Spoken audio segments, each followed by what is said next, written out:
In a small village nestled at the foot of a great mountain, there lived a humble carpenter named Elijah.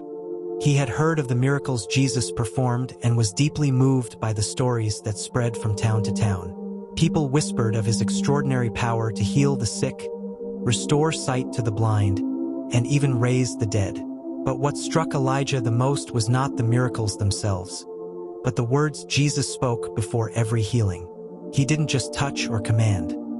He declared, he decreed with authority, the power of healing over those in need. One day, Elijah was walking through the village square when he overheard a conversation between two women. One of them was speaking about her daughter, who had been suffering from a terrible illness for years. Despite countless treatments and prayers, nothing had worked. The woman was at the end of her hope.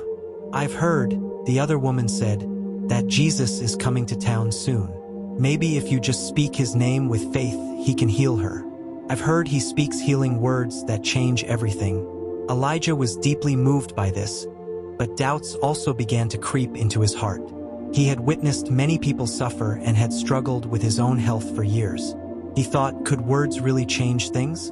Could simply declaring healing have the power to make someone well?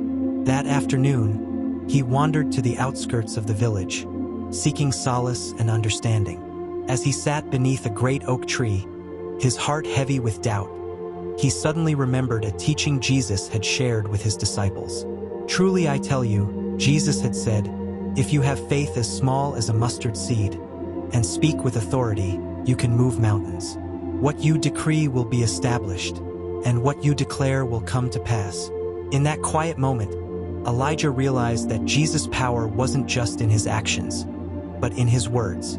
He was teaching people to speak life over their circumstances, to declare healing and restoration by the faith within them. The next day, as Jesus entered the village, Elijah found himself standing among the crowd, overwhelmed by the atmosphere of faith. He watched as Jesus approached the woman with the sick daughter, gently touching her and declaring, "Your faith has healed you." Tears filled Elijah's eyes. He understood now. Jesus had not only performed miracles but had empowered others to do the same by speaking words of faith. The healing power of Jesus' decrees was not just for him but for everyone who believed. He realized that by declaring healing and restoration, people could align their hearts with God's will and experience transformation. From that day forward, Elijah embraced the power of declarations. He began to speak healing over his own life and others. And slowly, the darkness of doubt and fear began to fade, replaced by the light of faith, hope, and healing.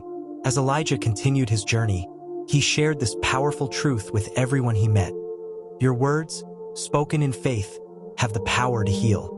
Speak life, declare restoration, and watch the mountains move. If this story has touched your heart, inspired your faith, and reminded you of the power of declarations, we ask you to share it with others who need encouragement. Like, share, subscribe, and comment below with your thoughts. Let's spread this message of healing and faith far and wide. Together, we can bring light to those in need.